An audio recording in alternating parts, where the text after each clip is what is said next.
right. Hello. Welcome to another exciting installment of the Wealth Advisor Model Portfolios and SMA Strategist Spotlight. Today, we are honored to be talking to Leigh Eichel. He runs and founded AlphaV. And I think this is going to be an amazing conversation, not only as we drill down into the modern market forces that confront us every single day of our lives these days, but also really looking strategically toward the future to just try to both manage the money and also manage expectations around risk primarily, but also around client expectations on the return side. So Leigh, thank you very much for being here. Hey, well, thank you very much again for the opportunity.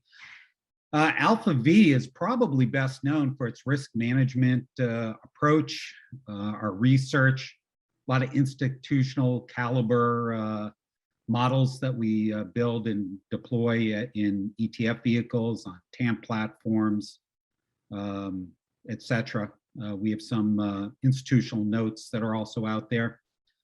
And what we try and focus on is being very systematic, very disciplined in the approaches that we use for the different exposures.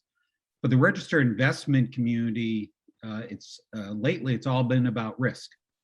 Our top 5 sector equity and treasury bond models, we also have an ETF version, we have a SMID version, have just had huge inflows the last couple of years. And that's been a big focus of ours. The leading one, the equity component's up over 100% in the last 3 years. In 2020, during the pandemic year, we closed out 51%. So that's just a quick quick background, and can go into as much depth as you'd like. Well, I'm just doing the math on that. Double in the last 3 years with a lower risk profile. Exactly. So, there's the way I think about it for a registered investment advisor is CAGR, that grows your business, but standard deviation keeps the business. And that's the needle that our team is always trying to thread. Again, the team, we're a multinational firm. We have offices in Israel, in Brazil. I'm just outside of Boston, other offices in the US. And the research team and technology team, because we also have our own technology and we develop our own signals, we have our own software. What we're constantly doing is working that yin and yang. How do we get a alpha and what I call active standard deviation, so below the benchmark standard deviation? And when we can achieve both, we've really done well. Of course, either one is great, but when we can do both, in a lot of years we do achieve both, we're happy. Well, I think getting both, that's the true efficient frontier, if you can get the return profile. And when I think about risk managed solutions, I don't think about doubling in 3 years. I think 3%, 4%, yeah, enough to make the RMD, but that's really all it is. And so you're really reaching for performance. In the case of the top 5 sector, it's really special. Advisors really are drawn to the model. Of course, the performance is the first thing people look at, and year to date. And our approach, I think, is pretty unique, and that's what's drawn in so many people and gets them to lean forward in the conversation. Because what we do is we have 3 risk lenses, is the way I think about it. And the advisor doesn't have to spend so much time thinking about, gee, what should my allocation be this month or this quarter? How much equity should I have? How much fixed income should I have? It's really a smarter core, in that what we do is we first look at the market risk, and we're going to look at 1,200 leading companies. We're going to look at the fundamentals of those companies. We're going to see kind of trend follow. Are the fundamentals of the leading 1,200 companies in the US market accelerating or decelerating? And of course, there's a factor-driven model behind it that's part of our unique IP.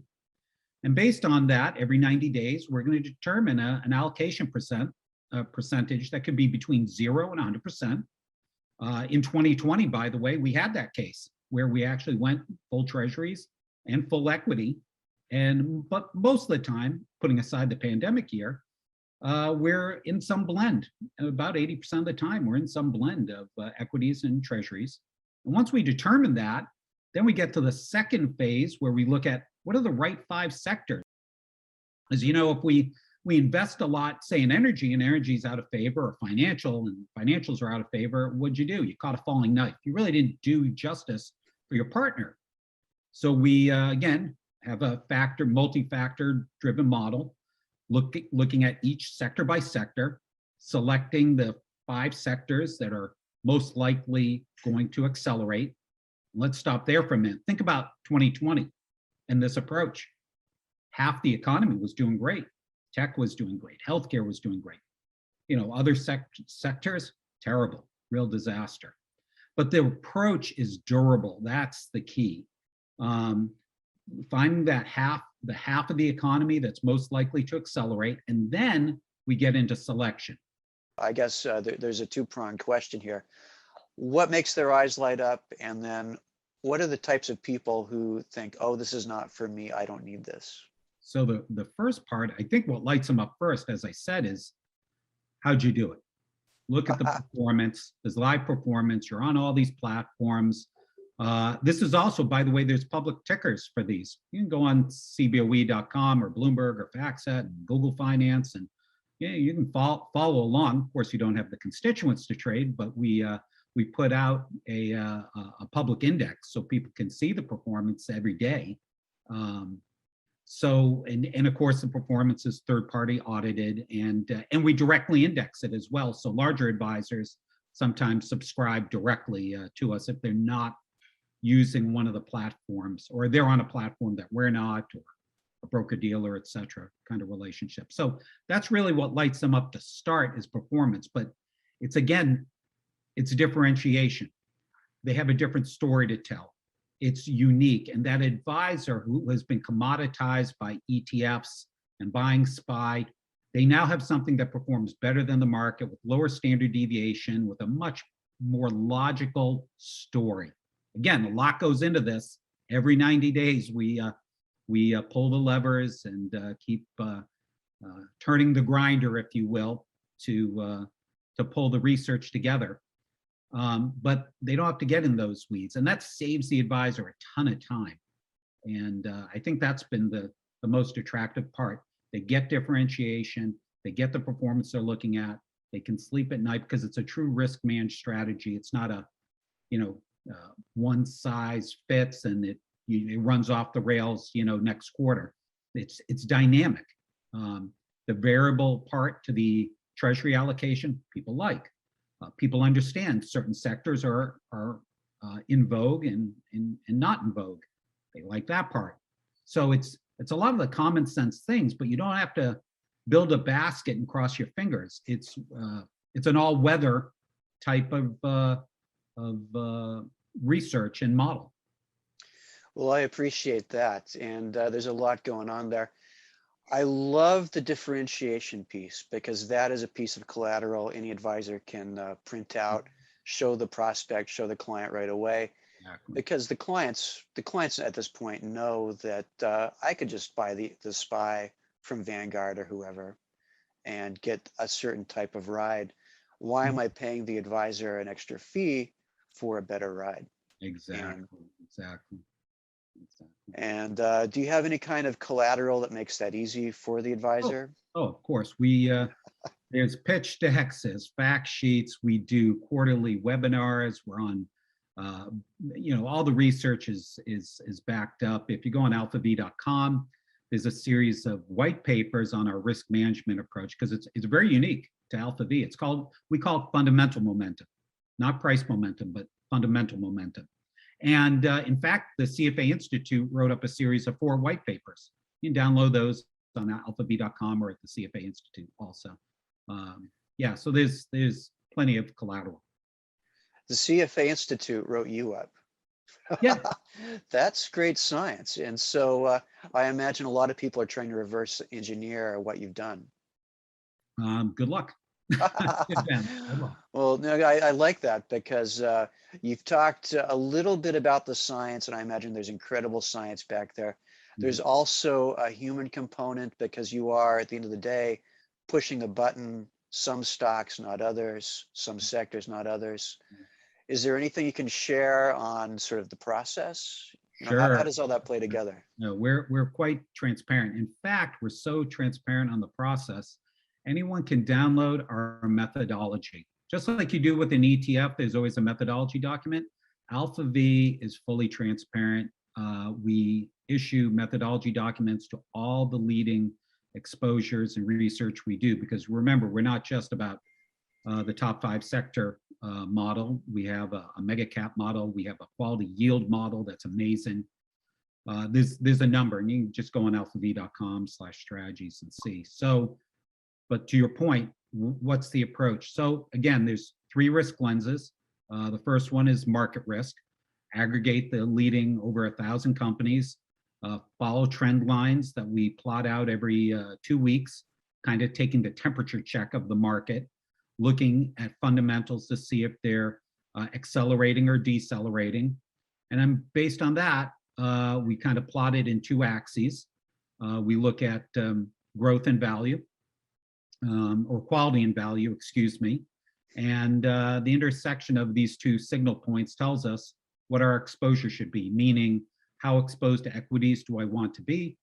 And if I'm not exposed to equities, how much am I in fixed income, or what blend between equities and fixed income I should be in? There's 9 different cells. If you could picture a spreadsheet, like a little 3x3 grid, and we have different exposures. So you could be 60-40, 40-60, 80-20, 70-30, et cetera. That kind of, those kinds of makeups. And once we understand that, then we use a multi-factored model. We come up with a score for each sector by sector. We do peer group rankings, and that ultimately leads to scoring. And we want to take the highest scored sectors. Those are the ones that are most likely to accelerate. And then once we know those 5 sectors, then we're going to go through again, fundamentally factor-driven, old school, boring approach. And we love boring when it comes to doing this kind of work. And we pick names. What are the leading names we believe that are going to accelerate based on what you've just heard in the coming quarter? It's quarterly rebalanced, $5 billion market cap or greater, US plus ADRs.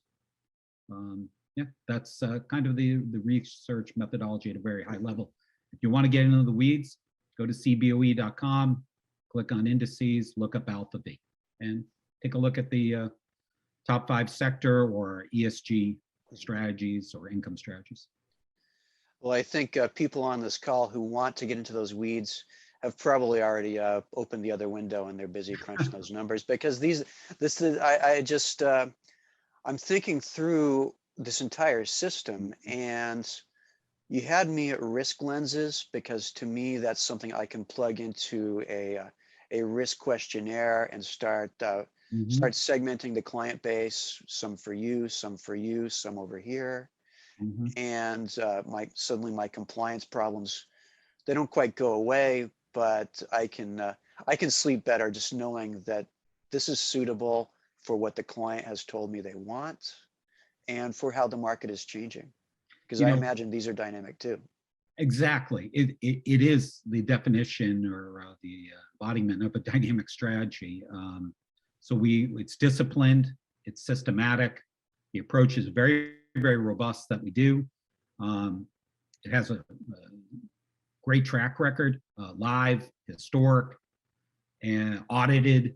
And this kind of smarter core approach usually gets deployed in a portfolio where it's quite common to see 20% kind of allocations just to this approach, because the approach in and of itself is risk managed with a treasury piece. By the way, on the treasury piece, some people also ask, what do you use for your fixed income? We're using IEF, which is the 7 to 10 year intermediary treasury. If anyone on the call today has questions, they can reach out directly through alphav.com or just pick up the phone and give me a call.